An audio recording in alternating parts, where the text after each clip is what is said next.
Hey, what's going on, good people out there? Today is the 2012 election day, election for the president of the United States of America. And one of the things that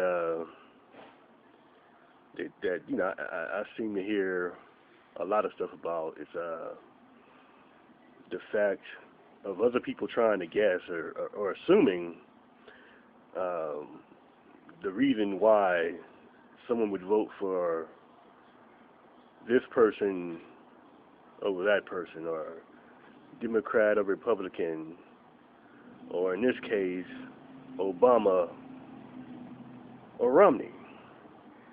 And so, one of the things I hear that kind of, I'm like, either, who cares, or like, you don't possibly know that. It's when somebody say, uh,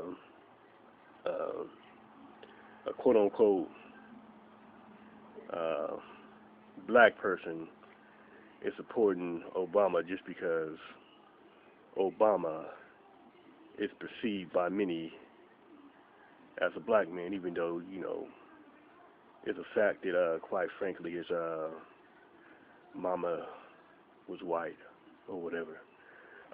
So what I want to say about that is this: it's like since it's actually a secret ballot and you're not there looking over someone's shoulders, actually seeing who they voted for, you don't know unless they told you. And even if that person told you, you haven't talked to like all the millions of people who identify themselves as black or African American or whatnot, and actually ask them personally, who did you vote for?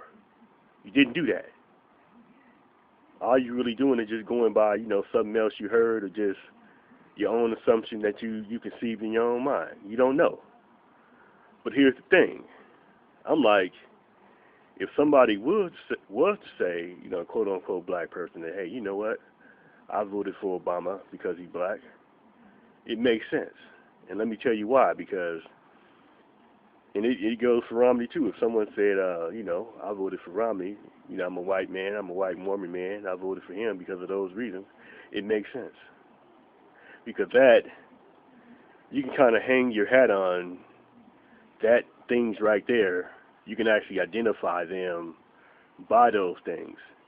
Kind of like, even though you can say, well, I voted for somebody based off the issues, even if they win, and even in a perfect world, if they could do all the stuff that you want them to do, that they said they was going to do, in reality, it the political system doesn't work like that.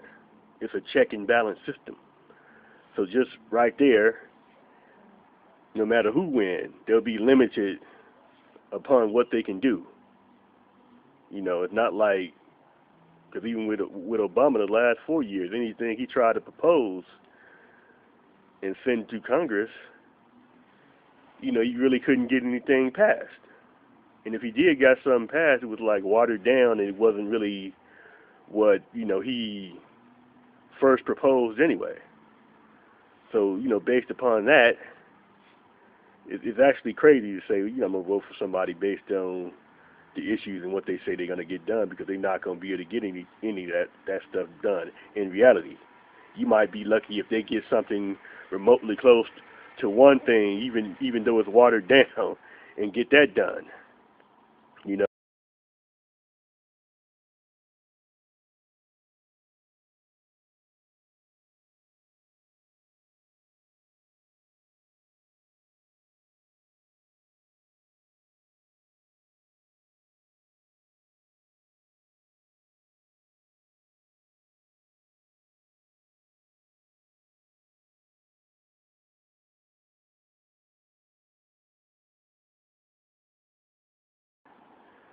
And plus, he's a Republican, and if you're not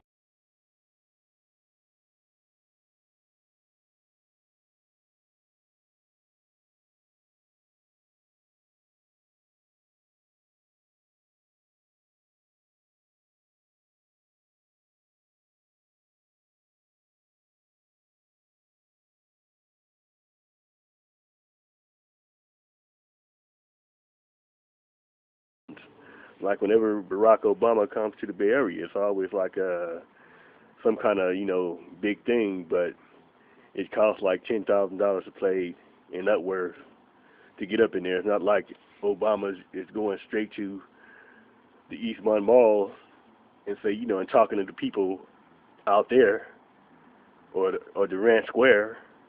He's not going to those places. He's not going to like uh,